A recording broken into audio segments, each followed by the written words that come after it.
Introduction to Linux, video number 2, installing Debian onto VirtualBox. Let's have a look and see what we'll be looking at. We'll be getting the software, we'll do the install of VirtualBox and configure the virtual machine. We'll get Debian onto the virtual machine, we'll set up Debian, we'll see what we can do with it. We'll get the VirtualBox software first. Go to www.virtualbox.org. Runs on 32-bit and 64-bit processors, allows us to run virtual machines, and it's free for us to use as it's open source software. So there you go, that should be nice and easy to deal with. When you're doing the download, you go onto the virtualbox.org website and you see these instructions here, etc, etc, etc. That's what we need you to do in order to download the current version, which is 6.1.6 at the moment. It's November 2020. So if there's a later version, you can deal with that. It should be fine. Get the executable file onto your desktop, and that will be a good start. Next up, we're going to need to go and get Debian, which is available from www.debian.org. Linux-based operating system. Doesn't cost you any money once again, so we can do all of this for free. And there's some instructions there to allow you to download the latest version. At the moment it's 10.10.6, again November 2020. If there's a later version, get that one. Have a look at those instructions, pause if you need to so that you can see what's going on, and then download the ISO, and then when you've got the ISO, get the installation file onto your desktop, put it next to VirtualBox, and then we'll see what we can do to get those pieces of software installed. So we've got our two icons on our desktop, and let's click on the VirtualBox installation and see what happens. So, welcome to Oracle VM VirtualBox Setup Wizard. Click Next. So, pretty much custom setup. Yeah, okay. I think we'll just click Next on that one. Start menu entries, yes please. Shortcut on the desktop, yeah. Shortcut in the quick launch bar. Don't think we need that. Register file associations. Let's just stick with that. Click Next. Warning network interfaces, that's okay. Proceed with installation, yes. Ready to install, install. And obviously this will take a minute or two, so we'll just let it do its thing. So it takes several minutes. Do we want to install the USB? Install. If you get anything like that that comes up, that's fine. So install.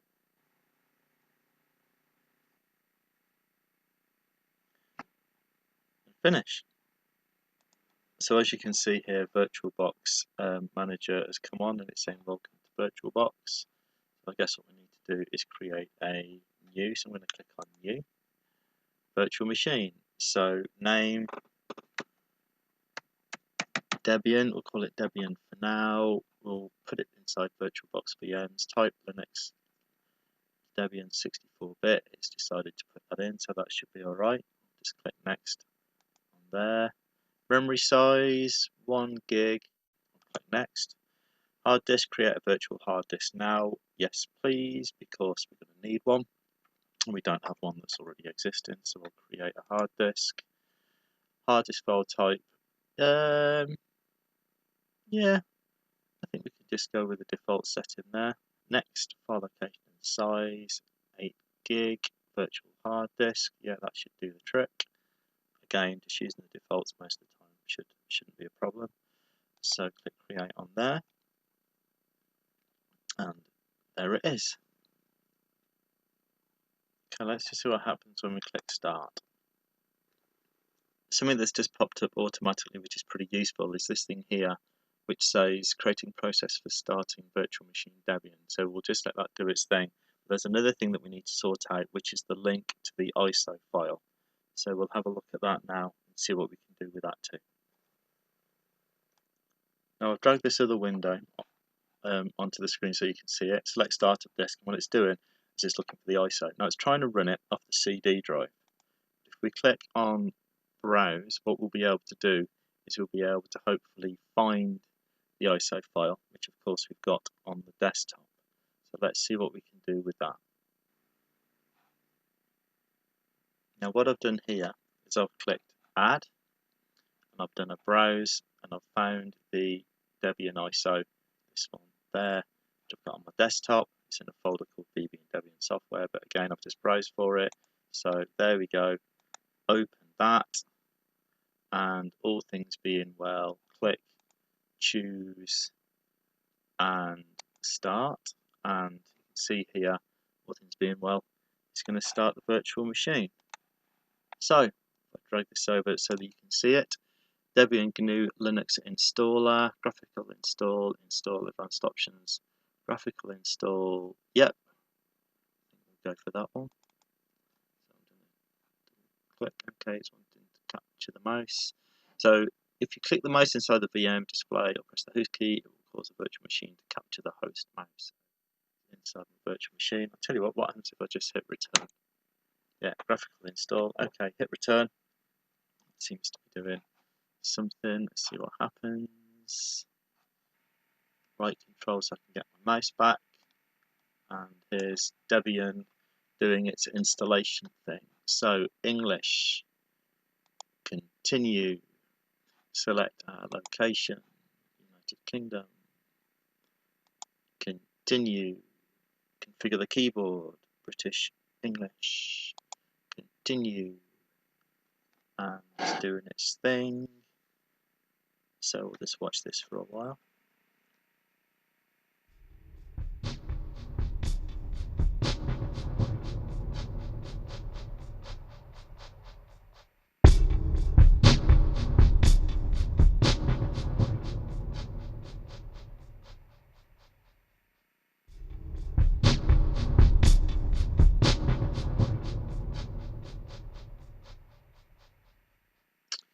Please enter a host name for this system. Debian. Yeah, that'll do. Call it Debian. Why not? Continue. Domain name. Setting up the home network, you can make something up, but make sure you use the same domain name on all your computers. Debian.net. Debian.net. That'll do. Why not? Click continue. It's going to do its network configuration bit. Set up users and passwords. Root password. Let's just call the password EC for Edinburgh College. I've gone capital E, capital C. We enter password, capital E, capital C. If you want to use a different password, you can. But basically, I've just used EC. There you go. Keep it simple. Make a note of that, obviously. Click continue there. User account will be created for you instead of the root account. So the real name is me. I'll just call it Robert. Obviously, you're going to want to use your own name. That'll be fine. Continue. Username. Okay, there we go. A good password would be just keep the passwords as capital E, capital C, I think. You can see that. I mean, again, you should use passwords that are a lot more secure than this, but I'm just going to keep things simple so that we know where they are. And I'm also going to write down EC password. So that's why I'm just disappearing off the screen for a minute, because I'm writing that down so I know where I am. Click continue, set up users and passwords, it's doing its thing. Configure the clock, it's doing its thing. Detect disks, it's doing its thing. We'll just let this run. Creating the virtual hard disk. Of course, Debian won't know it's a virtual hard disk, it won't matter. To the virtual machine, just setting up the hard disks there, doing its thing. Partition disk ID, let's just go with the default, click continue, see what happens with that. Yes, okay, continue, partition, one single partition, yeah, that'll be useful. We could do different things, obviously, as you can see, but we'll just click continue again. Write changes to disk, yeah, okay, cool, continue. Obviously, if you want to pause any of this stuff or just rewind and go back and see what's on the screen, that's absolutely no problem. If you continue,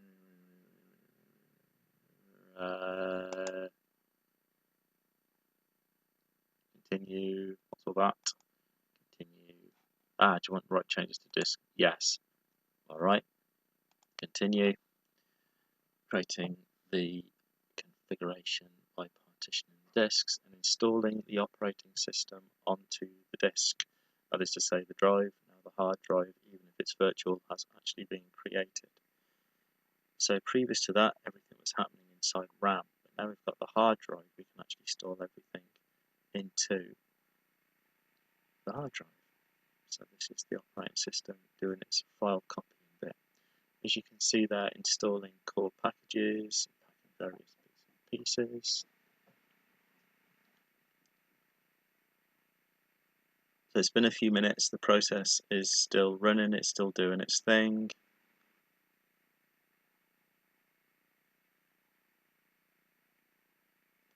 Nearly finished.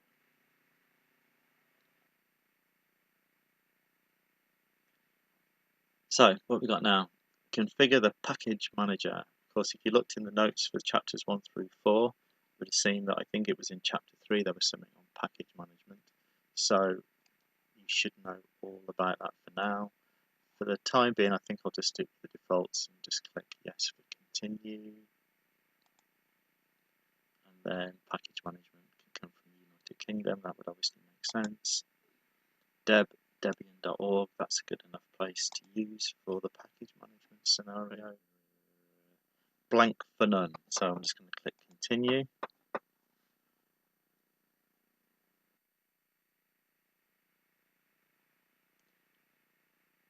Next stage. Package usage survey, no thanks, I think we'll be alright as we are. Click continue.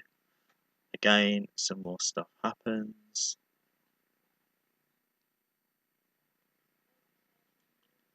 So what we're doing, only the core of the system is installed. To tune the system to your needs, you can choose one or more predefined collections of software. So if you wanted it to be, for example, a web server or an SSH server, you could tick those options. 4 minutes remaining. 3 minutes 57 remaining. Oh, it's going down a wee bit quicker. Anyway, at some point we'll come back, probably in about 3 minutes. Although if I edit the video, it'll be approximately 2 or 3 seconds. Who would have thought? So this part of the process has taken quite a while, so probably a good half an hour all in. So obviously you might want to bear that in mind when you're doing your own installation.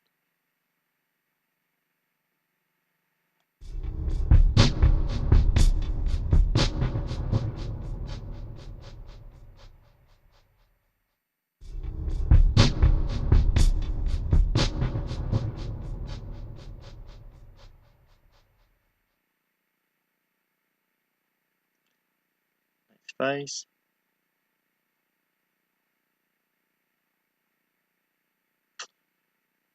Group bootload onto the hard disk. Yes, I think we need to do this. It seems that the new installation is the only reference system on this computer. It thinks that because it's a VM. If so, it should be safe to install the group bootloader to the master boot record of your first hard drive. So we'll be okay to do that. So we can click continue. Let's click there. Continue.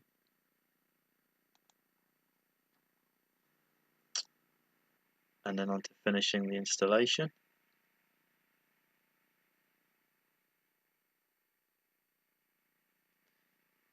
Installation complete at last. So, time to boot to your new system. So if we click continue, let's see what happens.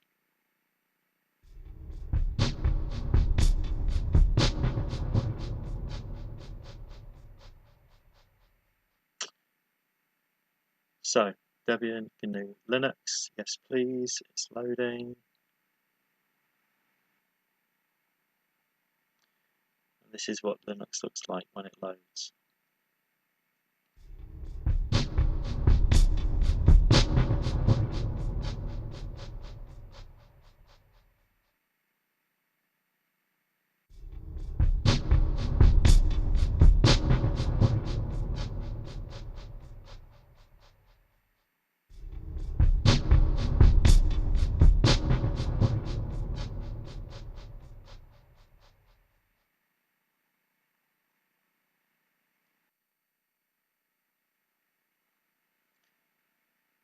There we are. So Debian 10 Robert, which is my user account. Click password. If you recall, I was using capital E, capital C. Of course, you guys might have a different username and password. Click sign in.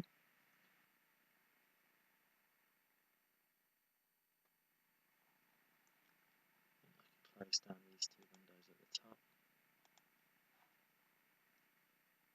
So what I think we'll do for now is we'll shut it down, make sure that it shuts down properly, then we'll turn it on again in a wee bit and we'll see where we are. So I'm just going to click the shutdown button for now. Power off, yes please. We'll come back to it in a little while and see where we are. There's your shutdown sequence happening. And there we are. Debian has turned itself off. We're back to the VirtualBox manager.